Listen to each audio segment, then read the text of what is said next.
தற்போது சென்னை வானிலை ஆய்வு இயக்குநர் திரு பாலச்சந்திரன் பகுதி கடந்து கொண்டிருக்கிறது. இந்த மைய பகுதி கடப்பு நிகழ்ச்சியானது 3 மணி முதல் 4 மணி வரை நிகழும்.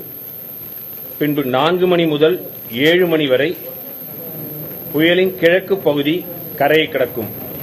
அப்பொழுது மழையும் காற்றானது 90 முதல் 100 கிலோமீட்டர் வேகத்தில் வீசக்கூடும். பின்னர் இந்த மாலை 5:30 மணி அளவில் இந்த அதிதீவிர புயலானது இரு நிலையில் இறங்கி புயலாக வலுவிழக்கக்கூடும். பின்னர் இன்று இரவு 11:30 மணி அளவில் ஆழ்ந்த காற்றழுத்த தாழ்வு மண்டலமாக மாறக்கூடும். தற்போதைய விவரங்களின் அடிப்படையில் பார்க்கின்ற பொழுது புயலானது சென்னைக்கு வடக்கே சுமார் 10 கிலோமீட்டர் தூரத்தில் கடந்து கொண்டிருக்கிறது. மேலும் விவரங்கள் அடுத்து வரும்போது தெரிவிக்கப்படும். மழை தொடர்ந்து கொண்டிருக்கும். சாயந்தரம் 5:30 மணிக்கு புயல், இரவு 11:30 மணிக்கு இது ஆழ்ந்த காற்றழுத்த தாழ்வு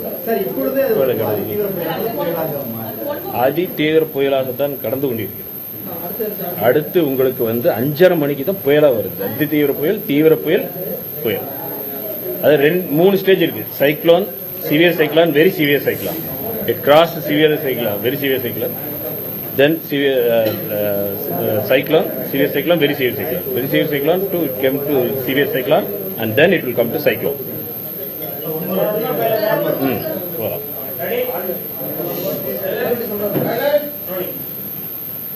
அதிதீவிர புயல் வார்டின் மேற்கு பகுதி கரையை கடந்துள்ளது. தற்பொழுது மைய பகுதி கடந்து கொண்டிருக்கிறது. இந்த நிகழ்வு 3 மணி முதல் 4 மணி வரை நீடிக்கும்.